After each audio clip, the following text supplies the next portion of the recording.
Hello gentlemen, this is Marcel back again. So for today I want to discuss this concept of no true Scotsman, no real MGTOW.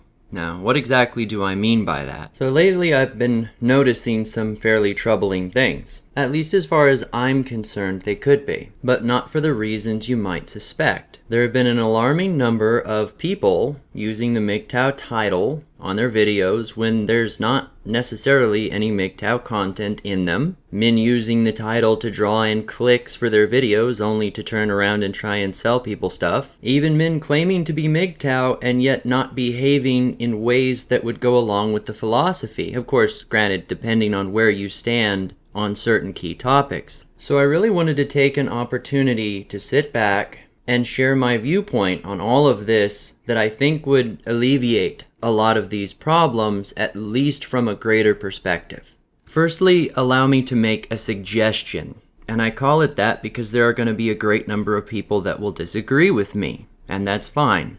MGTOW should not be a class of people. By that I mean, MGTOW is not something that you are, or that we are, it's something that we do. It's a viewpoint on life. Most importantly, it's an accumulation of ideas, concepts, even advice that can be passed on from man to man to ultimately make us all stronger. Things that can be discussed, even debated over in a rational, logical sense until it can be honed like a sharp edge to the point where we can all agree on it and benefit from it, almost from a scientific perspective. I've heard a number of people claiming that someone who has an idea that they disagree with within the MGTOW community is therefore not a real MGTOW somehow because of that disagreement. And with that, other things that they have said can be devalued or disregarded because of that disagreement. The tarnishing of one's title almost becomes a weapon wielded against those whom someone might disagree with. By separating the message from the person, we can actually discuss the validity of what is being said, as opposed to bickering over labels. So there are no MGTOW people, as far as I'm concerned. There is merely MGTOW advice, ideology, philosophy, whatever you want to call it. But without there being a MGTOW person, there is no individuals to point fingers at. I almost picture it as if there were a huge book sitting in front of me that all of us have contributed to, and it's titled MGTOW. We pass it around and we all make adjustments and add to it and make it bigger and stronger and more complex. But it is not us. It is a book.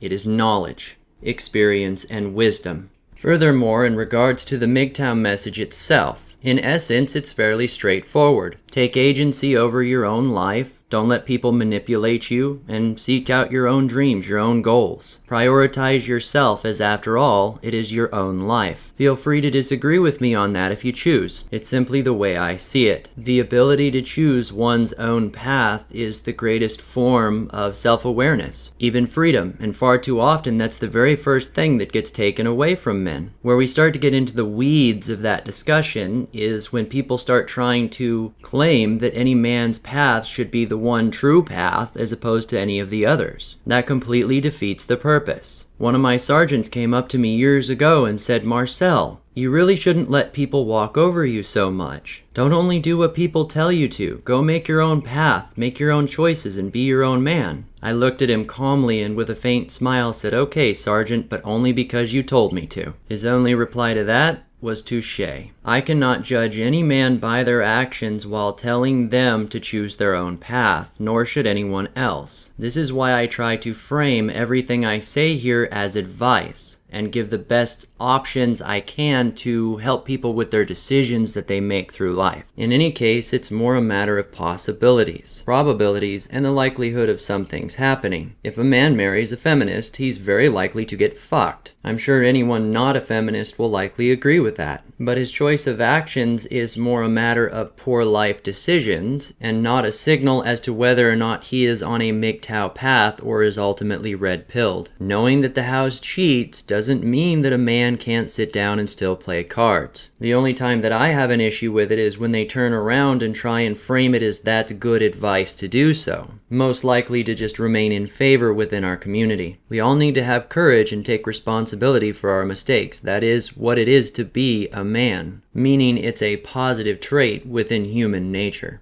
Finally, in regards to people using the MGTOW labels to sell things, or even using it when it has nothing to do with the video content, I've actually seen several channels recently where I've played through a few of their videos and they have no red pill concepts built into them.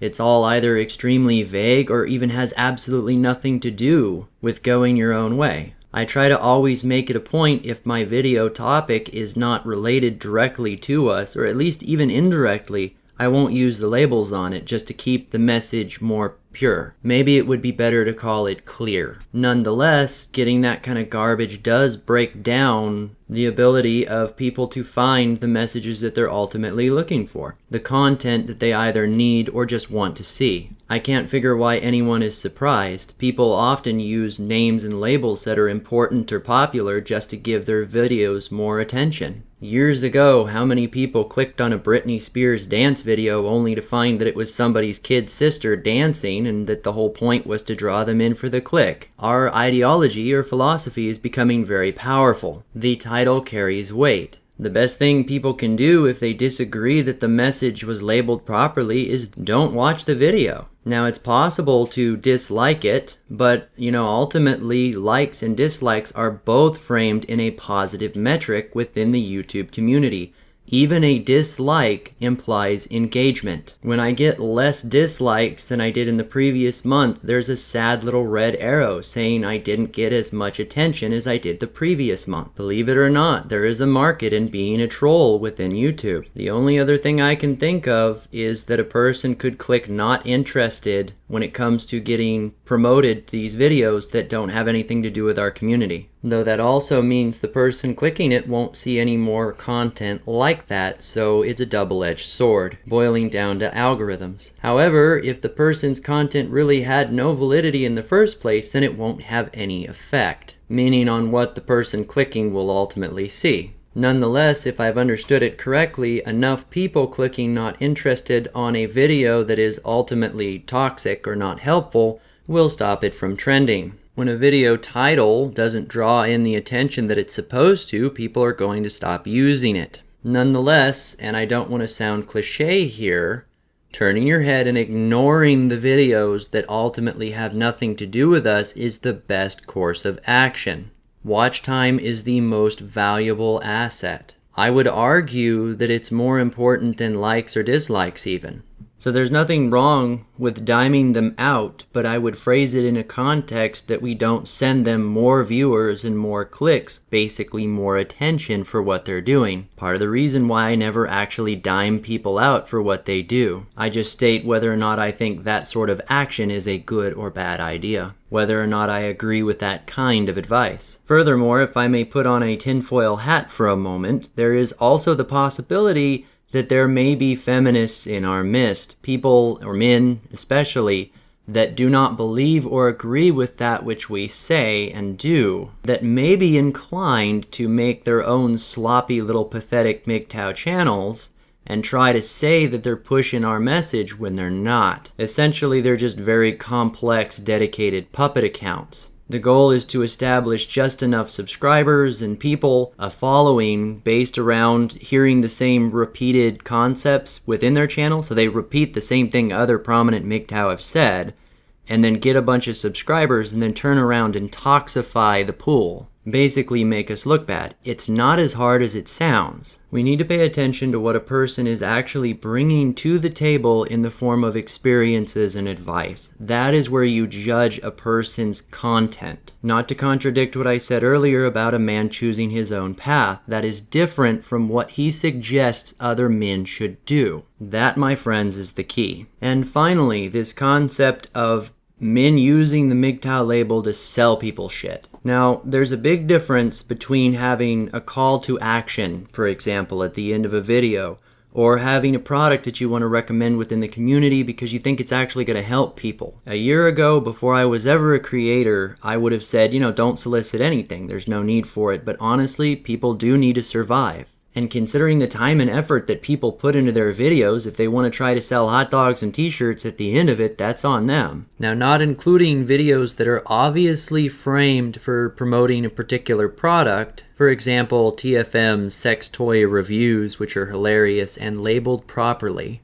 If the bulk of their message has nothing to do with our philosophy, they should get those tags off of it. In essence, they're clickbaiting for their own ads. We could either ignore their videos or not buy their products for one, but if they've got a good solid message beforehand, and that's something I would almost phrase as advice to any other creators, if you're gonna offer something, do it at like the end of your video. Front load the stuff that people actually clicked for to where it's obvious that that's your message, that's what you're trying to give to them, whether it's entertainment or otherwise. Put it up front. Make it 90% of the content of the video, and then if there's an ad or a recommendation or a product, throw it at the end. That way people don't misunderstand what your channel is actually all about. Odds are if somebody's wanting to build their own MGTOW channel, they're probably going to click on videos like the one I'm making right now, so that message might actually get through to them. Having said that, I don't see any issues with people that want to have a call to action at the end of their video, or wherever it's appropriate, to kind of balance out the effort that they put into making it. It takes me about 4 hours to make one of these videos. They're a lot of work. Sometimes I spend days thinking about the concepts before I actually start recording anything. Most, maybe 90% of the content that I listen to from other creators is entirely worth having to sit through a little ad or two at the end of it. I just don't want to have to hear one long 10-minute ad. I think most of us can agree on that. Anyway, that's about all I have to say on this topic for today, for now. Trying to define and discuss what we're doing here is probably one of the most difficult videos to make. All the same, I want your input. Tell me down below what you think, what you've seen. And for those commenting about my outro songs, I'll bring them back. I'm trying to balance my energies between my channel and my music and various other things. For a while, I just prioritized my videos. In the meantime, like, share, subscribe. This has been Marcel.